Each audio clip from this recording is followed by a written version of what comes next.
Hi ಹಾಲ್ ಎಲ್ಲ ನೋಡ್ತಾ ಇದ್ದೀರಾ, ಹೊರಗಡೆ ಜಿಟಿ ಜಿಟಿ ಮಳೆ ಇದೆ. ಆಲ್ಮೋಸ್ಟ್ ಮೈಸೂರೆಲ್ಲ ಒಂಥರ ಕೂರ್ಗೆ ಆಗಿಬಿಟ್ಟಿದೆ. ಫುಲ್ ಕೊಡಗುಲೆಲ್ಲ ಕಂಟಿನ್ಯೂಷನ್ ಮಳೆ ಇರುತ್ತಲ್ಲ, ಆ ಥರ ಫುಲ್ ಆಲ್ಮೋಸ್ಟ್ 3 ಡೇಸಿಂದ ಇದೆ.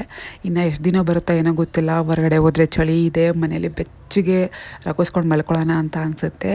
ಹಾಗೆಯೇ ಜೊತೆಗೆ ಹಸು ಕೂಡ ಆಗುತ್ತಲ್ವ, ಬಿಸಿ ಬಿಸಿಯಾಗಿ ಖಾರವಾಗಿ ಏನಾದರೂ ತಿನ್ನೋಣ ಅಂತಲೂ ಅನಿಸುತ್ತೆ. ಅದಕ್ಕೋಸ್ಕರ ನಾವು ವಡೆ ಮಾಡ್ತಿದ್ವಿ. ಫುಲ್ ಕಟ್ತಾಯಿದ್ದೀನಿ, ಬೇಯ್ತಾ ಇದೆ, ಫ್ರೈ ಆಗ್ತಾಯಿದೆ. ಈ ಕಡೆ ತೆಗೆದು ಇಟ್ಟಿದ್ದೀನಿ. ಹಾಗೆಯೇ ಕೂಡ ನಾನು ಟೇಸ್ಟ್ ಮಾಡಿದೆ. ಬಿಸಿ ಬಿಸಿ ಆದಂಥದ್ದೇ ಈ ಚಳಿಗೆ ಬಿಸಿ ಬಿಸಿಯಾಗಿ ತಿಂದರೆ ಎಷ್ಟು ಚೆನ್ನಾಗಿರುತ್ತಲ್ಲ.